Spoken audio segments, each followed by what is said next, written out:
Muitos de vocês já passaram pelos conhecimentos teóricos voltados à questão do SUS. Mas eu quero fazer uma contextualização dessas informações, desses conceitos, com o que está acontecendo agora, exatamente agora, com a questão do coronavírus, da Covid, da SARS, da MARS, de todo esse contexto de pandemia que nós estamos vivenciando, né, esse momento histórico. Bom, inicialmente, é preciso que nós tenhamos o hábito de entender as situações em diferentes perspectivas. No nosso cotidiano, nós olhamos para a vida, às vezes de maneira micro, às vezes de maneira macro. Então, vou deixar algumas perguntas para vocês pensarem no decorrer da minha fala. A primeira delas, nesse momento que estamos vivendo, o SUS está funcionando? Se está funcionando, sim ou não? E se sim, está funcionando como deveria ou como poderia? Essa é uma questão. A outra questão é, no contexto da Covid-19, o que poderíamos ter feito para evitar o que estamos vivenciando agora? Ou não poderíamos ter feito absolutamente nada? Bom, falamos do presente, falamos do passado. O que poderíamos ter feito? Isso é para que nós possamos aprender as lições de cada situação difícil, complexa, como essa que nós estamos passando. E a terceira, o que podemos fazer de agora em diante? Né? De agora em diante, o que poderíamos fazer? Essa, para mim, é a questão mais importante. Mas vamos lá. Bom, no contexto macro de saúde pública, nós temos, basicamente, três situações diferentes também. Três situações diferentes. Nós temos uma situação de falta de prevenção, de falta de promoção de saúde, que culminou nessa situação que nós estamos vivendo agora, que é de alta taxa de infecção, alta taxa de contágio, alta taxa de mortalidade, de morbidade e mortalidade. Nós não vamos entrar nesses números agora. Estamos num contexto mundial em que diversos países, não poderíamos colocar o mundo inteiro, em que diversos continentes e diversos países estão passando pelo mesmo problema. Percebam que isso é um fato histórico, não é um fato único. Já passamos por isso outras vezes, mas é um fato histórico. Todos esses países estão passando pela mesma situação, que é a situação dos problemas de saúde pública, da vigilância sanitária que é adequada em uns e inadequada em outros. Dos problemas lá do mercado de Wuhan, né, com animais exóticos, né, com falta de vigilância.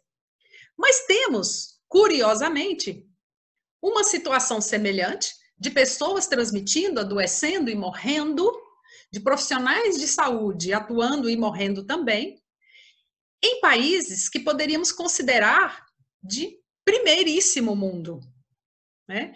Então, e nós temos, então, pessoas morrendo em locais onde a vigilância sanitária não funciona e pessoas morrendo em locais onde a vigilância sanitária funciona.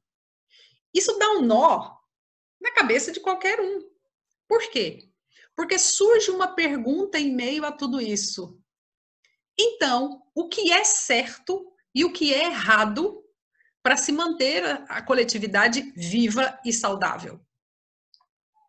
E isso nos leva a pensar por que nós não conseguimos até hoje resolver as questões da dengue, seguida pela chikungunya, seguida pela zika, seguida pelos inúmeros outros problemas que temos como a baixa cobertura e homogeneização de vacinas. Então, frente a essas diferentes situações, nós precisamos ter em mente essa avaliação do macro e do micro. Bom, o primeiro aspecto, então, do macro. Vejam bem, se você fosse chamado hoje para resolver o problema de Goiânia, você teria que ter uma visão macro. Você teria que entender, e isso a saúde, a visão de saúde pública, a visão de saúde coletiva, ela te dá muito isso, né? Você teria que ter uma visão macro, porque de um lado você tem a pressão do comércio, porque as pessoas precisam comercializar, as pessoas precisam trabalhar, as pessoas precisam vender, porque é dessa venda que gera o imposto. E é com esse imposto que se paga o servidor público, inclusive o servidor da saúde. Então, se coloque no lugar do governante. Como? De onde você vai tirar, né?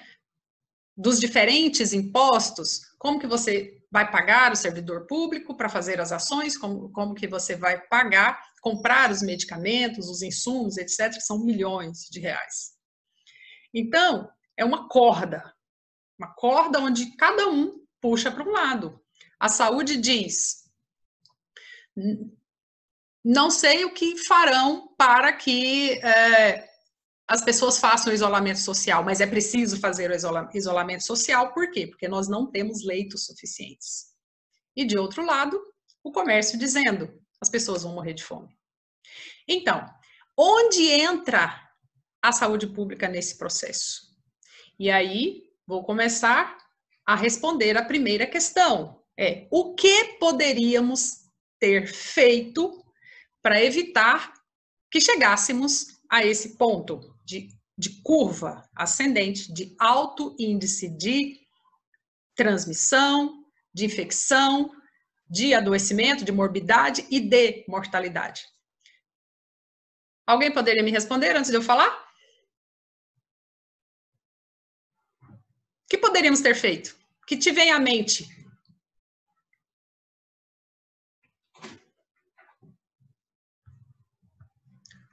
O que te vem à mente inicialmente? O que poderíamos ter feito em termos... Pode ser de SUS ou de serviço privado.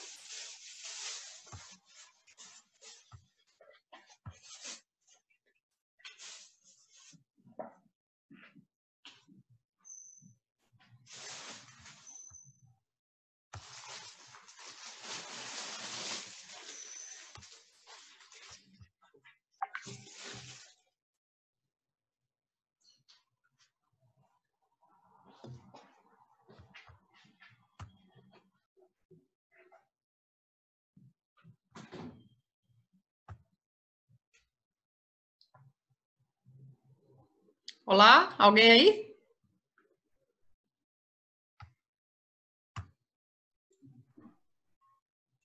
Olá, professora. Oi. O que poderíamos ter feito, então?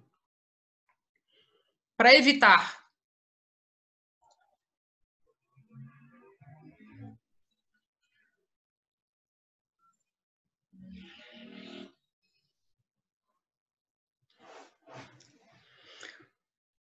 Bom, o primeiro aspecto que nós poderíamos ter feito, nós enquanto pessoas, né, enquanto cidadãos, primeiro passo é o que já está aí, que está sendo implantado e implementado, as medidas higiênicas.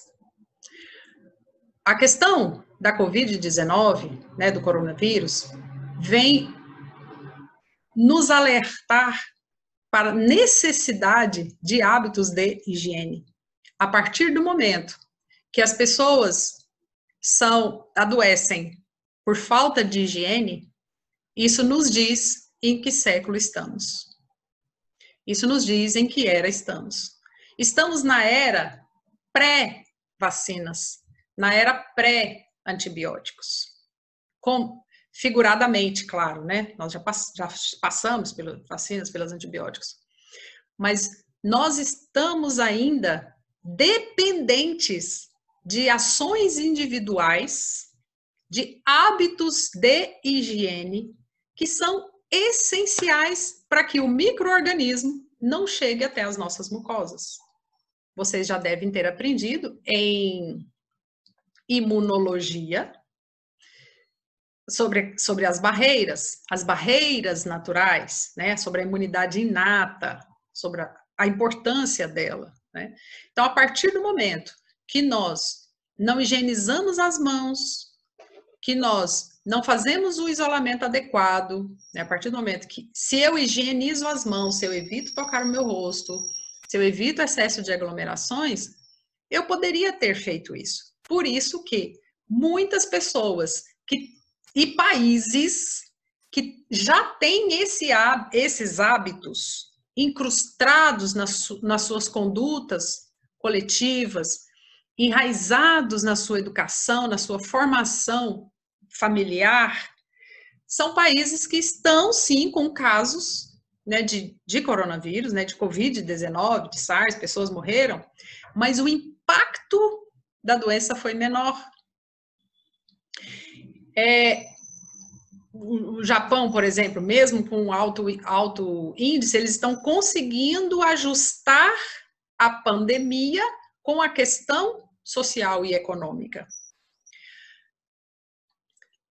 Então, outro fator que nós poderíamos ter intensificado, investimento maior na promoção e na proteção da saúde, mais do que na recuperação e reabilitação. Então, o investimento, hoje, se vocês entrarem lá no site do Ministério, vocês vão encontrar informações a esse respeito, o investimento é desproporcional. A verba gasta com a rede hospitalar terciária é muito maior, 60%, 70% maior. Então, o mundo está pagando o preço do baixo investimento na promoção da saúde e na proteção. E quando eu falo de promoção da saúde, proteção da saúde, recuperação e reabilitação, eu estou falando de SUS. E quando eu falo de SUS, no Brasil, eu estou falando de todas as ações que envolvem tudo que é saúde nesse país, porque vigilância, ela não é exclusiva do setor público. Então, a falha do investimento cultural na promoção e na proteção da saúde está fazendo com que a população mundial pague esse alto preço, né? A cultura de se esperar a pessoa adoecer para vir até o profissional de saúde, resolver questões de indisciplina alimentar e de hábitos e baixa atividade física com um comprimido é algo que foi se enraizando na cultura das pessoas com o passar do tempo. Então, se nós pudéssemos voltar ao passado, era isso que nós faríamos. Alta cobertura vacinal, rigor com a higiene, rigor com a vigilância sanitária. Vigilância sanitária, a parte do profissional de saúde, é muito difícil sem a parte policial. Por quê? Porque ao lado do analfabetismo, que tem vários tipos de analfabetismo, o analfabeto é aquele que não consegue ler, decodificar o símbolo, que esse círculo com essa perninha, a letra A. Tem o analfabetismo funcional, ele lê, mas ele sabe ler, mas ele não consegue entender o que ele está lendo. E um tipo de analfabeto moral, né? Então, eu sei que é minha obrigação colocar o cinto de segurança, mas eu não coloco. Eu sei que é minha obrigação e sei o que pode acontecer se eu não limpar o meu quintal e deixar água parada. Mas eu não ligo, simplesmente. Né? Então, é um tipo de analfabetismo moral. Né? Eu não me importo com as consequências para mim ou para os outros daquilo que eu faço. Então, hoje, se eu sair de casa sem máscaras, ou se eu não saindo da unidade, eu não retirar adequadamente os meus EPIs, eu estou colocando em risco a vida do outro. Então, as pessoas precisam ter essa consciência.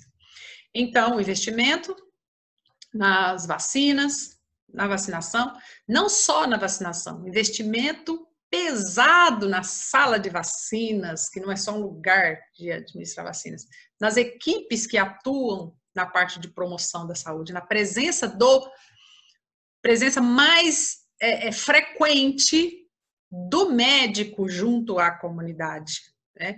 Junto às empresas, junto à coletividade em si, mesmo as escolas, né, os grupos, associações de bairros, né, para ter um monitoramento melhor dessa comunidade a que ele é responsável.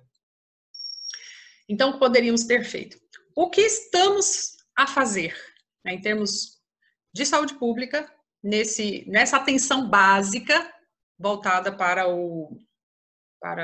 as ações de combate à Covid-19. Muito bem. As ações estão exemplares. Muito bem. Mesmo com toda a dificuldade de estrutura, de arcabouço, estou falando de estrutura de arcabouço arquitetônico mesmo, né, das nossas unidades de saúde, mesmo não tendo local certo, uma sala de febre, né, uma estrutura adequada, as unidades, elas estão se adequando, elas estão se ajustando, né? A classificação de risco acontece. O que está acontecendo com a questão dos recursos humanos? Por que não há uma intensa ação voltada para a promoção?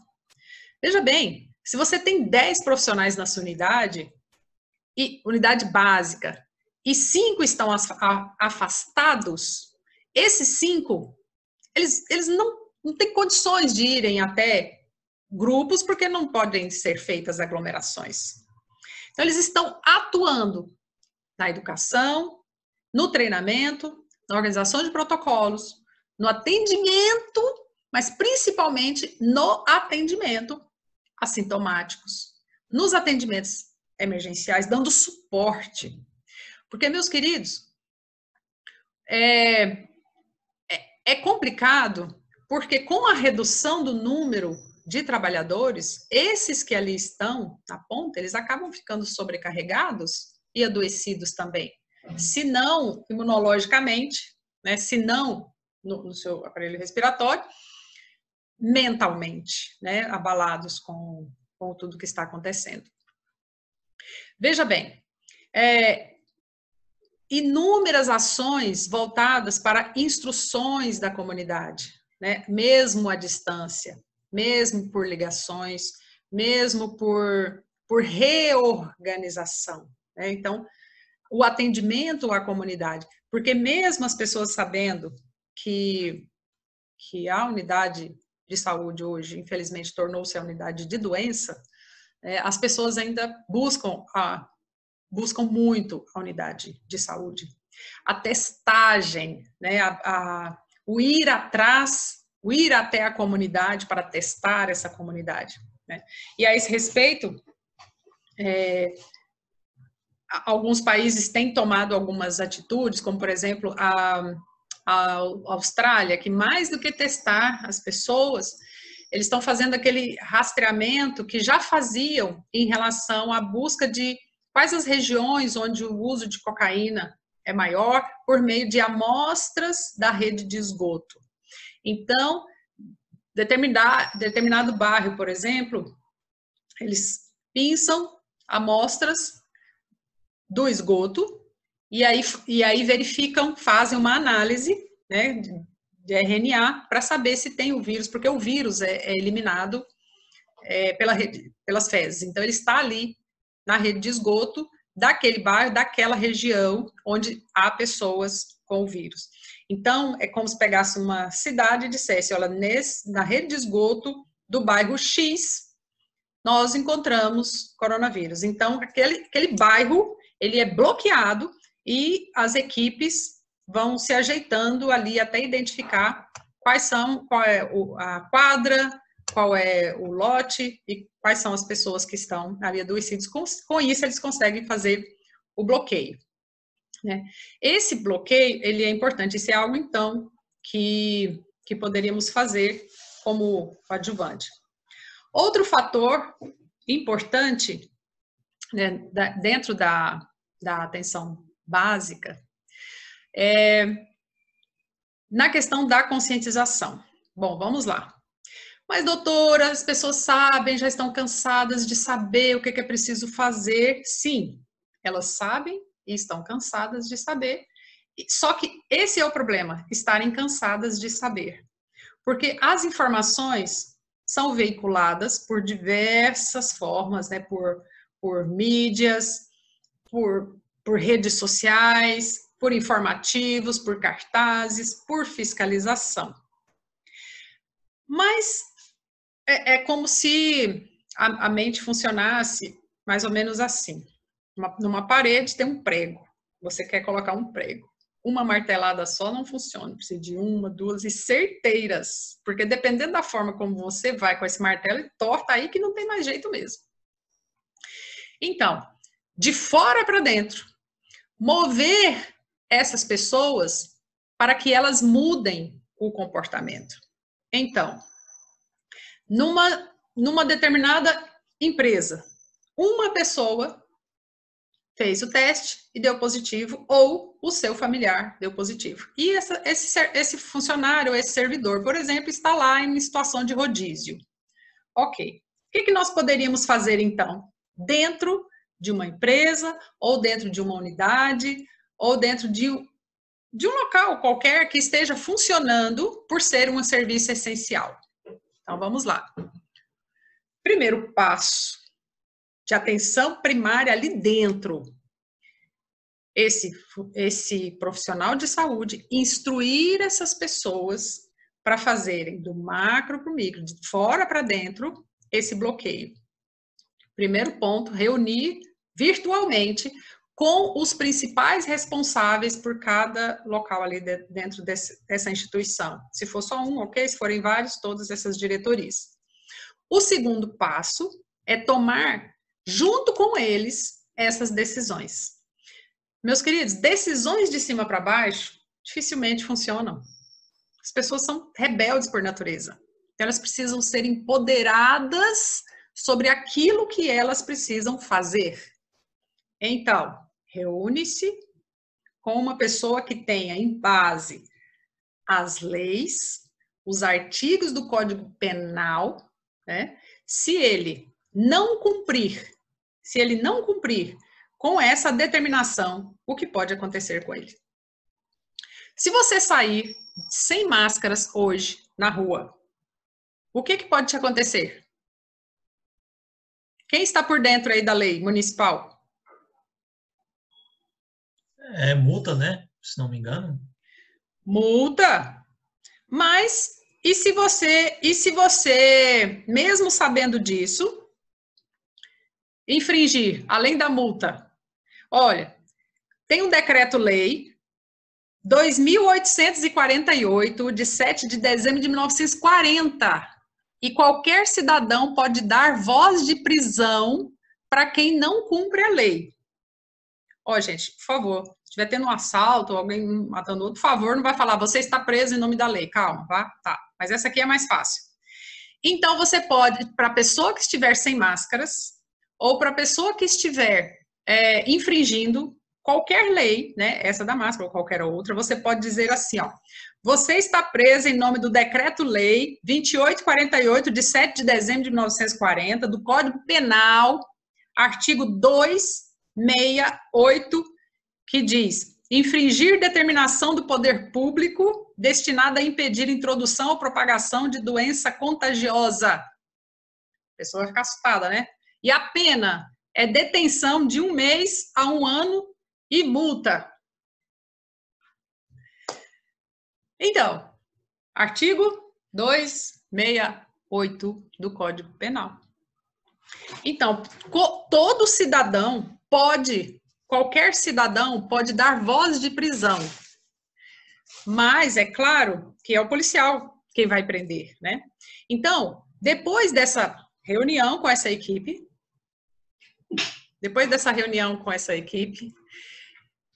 e determinar este protocolo, né, de como que vocês farão isso, você vai esclarecer aquelas pessoas de preferência verbalmente, claro, não vai reunir nem fazer aglomerações, mas você vai se reunir com todas elas virtualmente, e para isso, WhatsApp, Zoom, Meet, sim, criatividade não falta. Vai reunir com todas essas pessoas para explicar para elas, como se elas não soubessem, explicar para elas o que vai vigorar de agora em diante.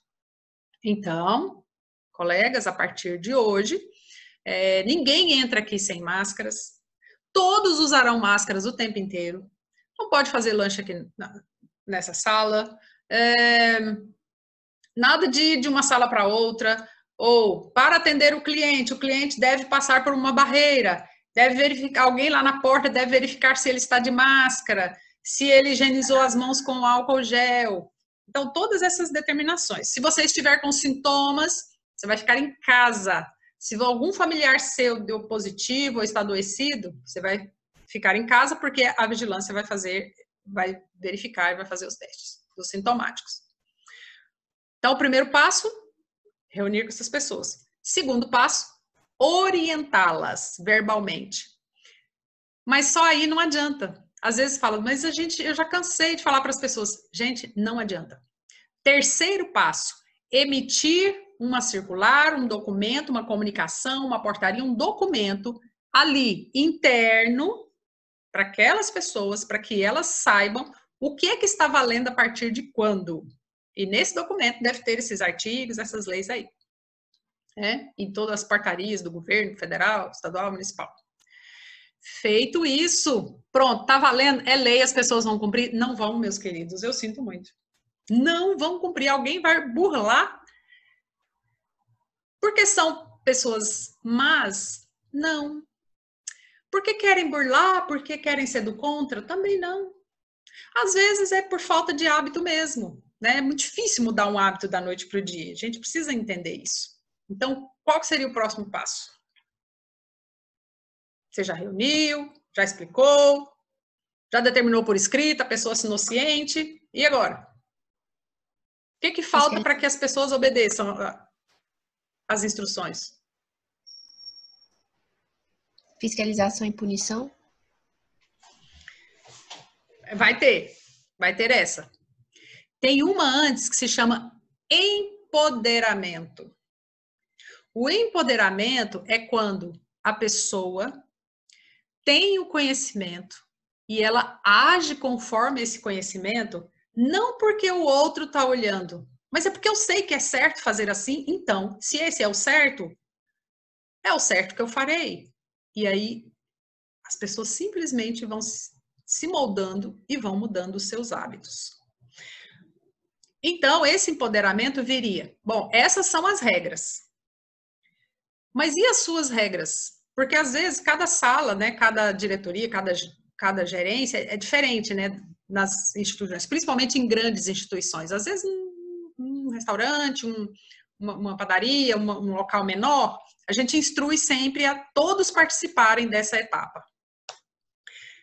É porque eu faço consultoria, né, para a CDL, para o SEBRAE, eu faço consultoria para que as pessoas entendam a importância de obedecer a esses protocolos, né? Já ajuda a criar os protocolos, mas o mais difícil é para as pessoas entenderem a importância de cumprir os protocolos. Então, o que acontece? Cada um vai pegar essas regras e vai recriar essas regras conforme a sua realidade. Então, aconteceu um fato interessante que foi assim, então aqui o prédio todo será sanitizado. Então, chamou a empresa, vai lavar tudo com...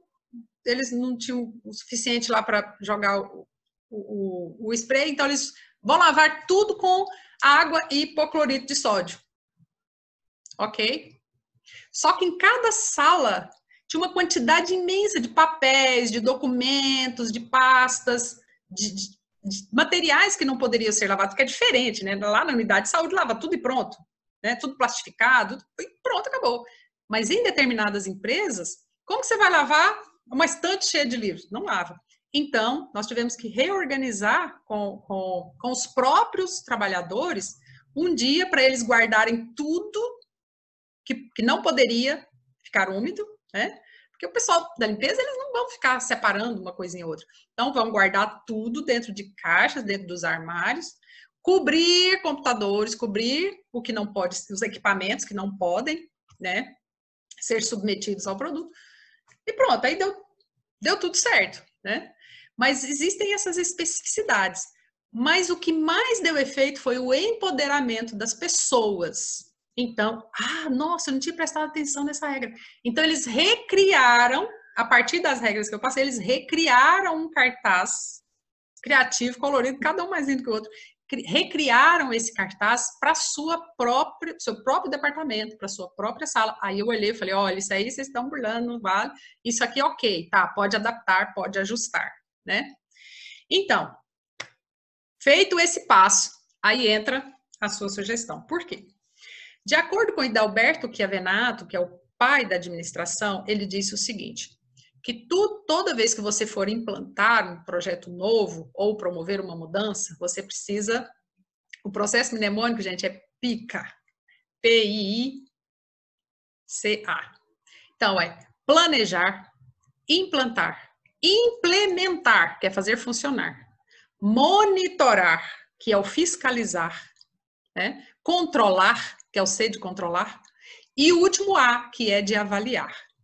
Então, de nada adianta nós fazermos na atenção básica, ali na atenção primária, com a comunidade, fazer tudo isso se não tiver fiscalização, se não tiver poder de polícia, se não tiver multa, penalidade, suspensão, advertência verbal, advertência por escrito, sindicância. Eu sinto muito.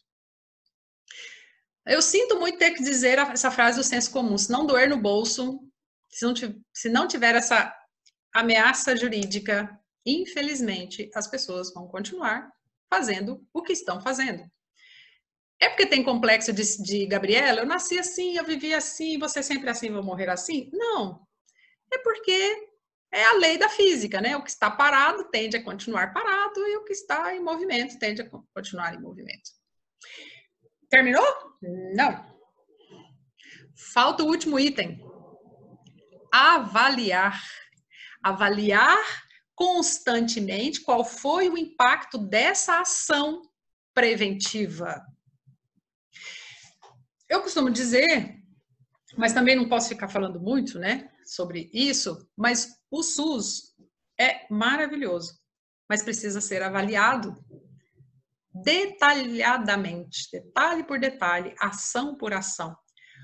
Qual é o indicador que diz o impacto de, por exemplo, uma palestra, uma roda de conversa com adolescentes sobre prevenção à gravidez ou prevenção ao uso de drogas ou qualquer ação semelhante, importante como essa. Os indicadores, que são os elementos que eu vou utilizar para verificar se a minha ação de promoção e de proteção foram efetivas, são indicadores nem sempre muito objetivos. Então, por exemplo, o indicador, no caso da Covid-19, que nos diz que o isolamento social está funcionando ou não, é simples, todos vocês já sabem. É o aumento do número de internações, aumento do número de óbitos, pronto, não fez aqui, não fez de um lado, imediatamente, 15 dias depois, repercute no outro, não é assim? Aí o que se faz? Bom, pessoas estão morrendo, né? O índice está aumentando, aumento do número de casos, consequentemente, redução do número de leitos disponíveis. Então, volta lá e isolamento social de novo. Mas o que está acontecendo? Nós estamos com duas cenas. De um lado, volta à minha conversa inicial. De um lado, para concluir, né? De um lado, então, nós temos a pressão do comércio para voltar, né? Por questões da economia, né? Do outro, o aumento do número de casos, não há quantidade de leitos suficientes e também a discrepância dessas duas situações. Então, não vou entrar no mérito da questão, mas podemos comparar agora, olhando hoje, essa semana, vá até a porta de um shopping, não precisa ir, você está vendo nos noticiários, porta de shopping, né, para determinada classe. Então, você vai ser avaliado quanto à sua temperatura, a distância ou não, por câmera ou por termômetro, você será avaliado, ok? Alguns terão tapetes especiais, né, higienizantes, álcool gel, distanciamento, ok. Essa é uma realidade. Agora, e o número de leitos é o mesmo, para essa realidade e para essa outra que eu vou falar. Você pode dar uma voltinha ali no centro da cidade e observar as calçadas lotadas de vendedores ambulantes, trabalhadores, pessoas honestas que querem ganhar a vida, com araras e roupas, onde uma pessoa passa, olha a blusa, fala, essa eu vou levar, não vou levar. A outra passa, pega na mesma blusa. Em que momento foi aferida a temperatura? Em que momento foi feita a barreira com álcool gel? Então, são situações muito discrepantes, situações muito diferentes. Então, o que fazer nessas situações? Medidas enérgicas, diferenciadas para cada realidade. Então, meus queridos, é preciso investir mais na atenção básica. Vocês se lembram do caso da barragem lá de Minas, né, de Mariana, onde a engenheira contava que lutava, né, por verbas para consertar a barragem, né, de uma parte que já havia dado um problema, né, e não obteve verba porque a verba estava sendo utilizada na reforma do refeitório alguns metros abaixo. Onde está o refeitório? Onde está a barragem? Quanto se gastou para indenizar as famílias? Quantas vidas se perderam? Então, a gente tem que parar de enxugar gelo e voltar o nosso olhar para a promoção da saúde, para a proteção, para a atenção básica, para a atenção primária, para aquelas ações que realmente gerem impacto na redução do número de pessoas adoecidas, do bloqueio imediato, rápido e eficaz daquelas regiões adscritas onde se identificou um caso ou não. Das ações inteligentes para a agilidade do transporte, né? E aí vem 1000 ideias, né, gente? 1000 ideias, como por exemplo, quem aqui tem uma... Aí vocês vão brigar comigo, né? Mas eu vou dar essa ideia assim mesmo, né? Quem sabe alguém. Muitas pessoas que andam de transporte coletivo não tem nenhuma bicicleta, né? Então, quem tem 2 bicicletas em casa, ou quem não tem usando, será que emprestaria para a prefeitura e a prefeitura emprestaria por essa pessoa com um seguro para que essa pessoa vá do seu ambiente doméstico para o seu ambiente de trabalho de bicicleta, porque pelo menos vai ter uma pequena distância menor, uma distância maior do que a distância que ele tem dentro do ônibus, junto com outra pessoa, né? Ai, gente, bicicleta seria ótimo, porque além de reduzir sobrepeso, né, ainda reduziria a infecção. Então, meus queridos, nós poderíamos aqui resgatar todos os conceitos, né, do SUS, de onde ele veio, né, o que é a atenção primária, de onde que é, para onde ela vai. Mas essa nossa discussão, essa interseção entre atenção primária e a Covid-19 é uma discussão que precisa ir para frente.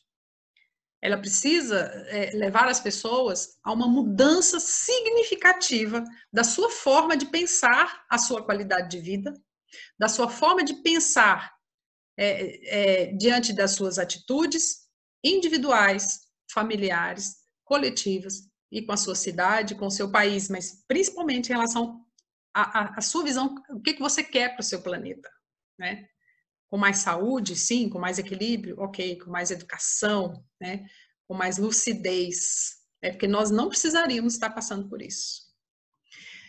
Bom, eu agradeço, acho que o nosso tempo já foi, né? Eu agradeço a atenção de todos vocês, para os que estão aí, estou aberta a perguntas ou comentários. Se alguém tiver alguma pergunta, algum comentário, pode desligar o microfone e pode falar. Ou, se tiver alguma vergonha, alguma coisa, pode jogar no chat, que eu posso repassar para a professora, ou a professora mesmo pode ler.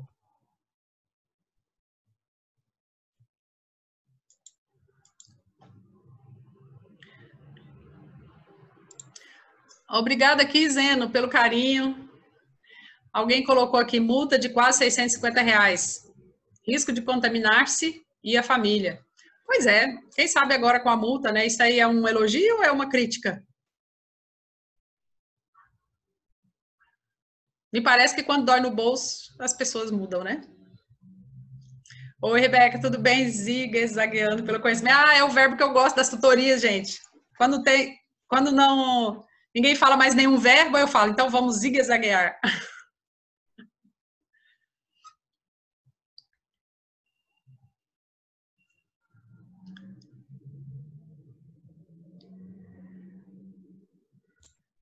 Alguém tem mais alguma pergunta, alguma coisa, algum comentário? O Zeno fez um comentário. Prof, mas a galera só se cria consciência quando mexe no bolso. Exatamente. Infelizmente. Essa coisa, deixa eu explicar um pouco sobre essa questão. Todas as ações governamentais, elas precisam ser autossustentáveis. Então, não há verba que chegue para fazer tudo o que é necessário para a saúde, por exemplo. Então, pode-se criar renda. Então, que aqueles que não estão agindo corretamente e que geram prejuízos, que eles passem a custear o resultado do seu prejuízo, né? Então, essa multa, ela é revertida em ações de saúde, né?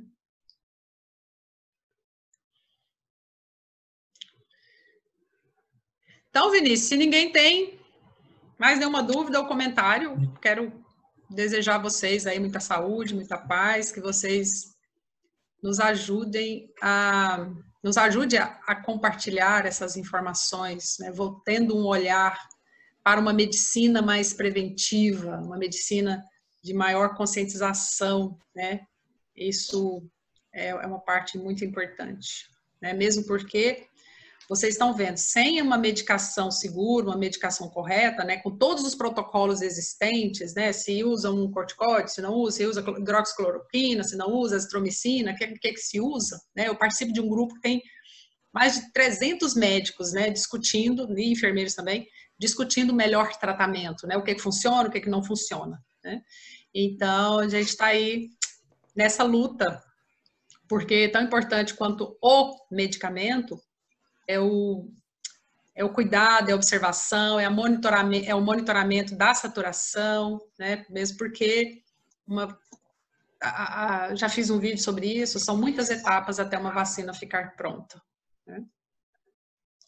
Vinícius, está com você. A Roberta Werner fez um comentário, professora, também.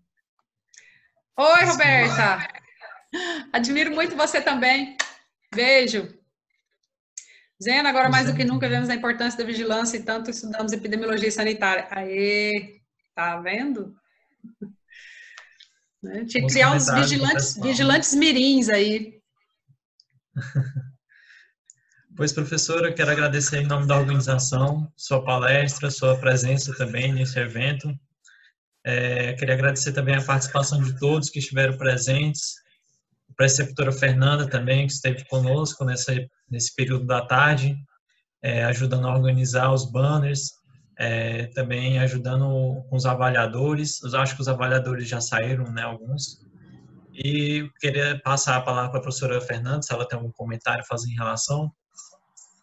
Sim, quero agradecer a presença de todos vocês na jornada E agradecer também pela professora Marisley ter aceito participar. Agradeço em nome de toda a equipe do PINESF e do JAS. Professora, obrigada por ter participado com a gente aqui no finalzinho. Tá? Obrigada, doutora. Foi um prazer muito grande, né? Estou sempre à disposição. Amo, né? Eu vim, né, eu vim da atenção primária, né? Então, falou atenção primária, lá estou eu, né? Obrigada. Parabéns aos alunos aí que participaram na organização. Falei com o Marconi mais cedo também. Vinícius, parabéns, Vinícius. Está aí firme e forte. Obrigado, professora. E damos por encerrado o 5º JAS, pessoal. Obrigado.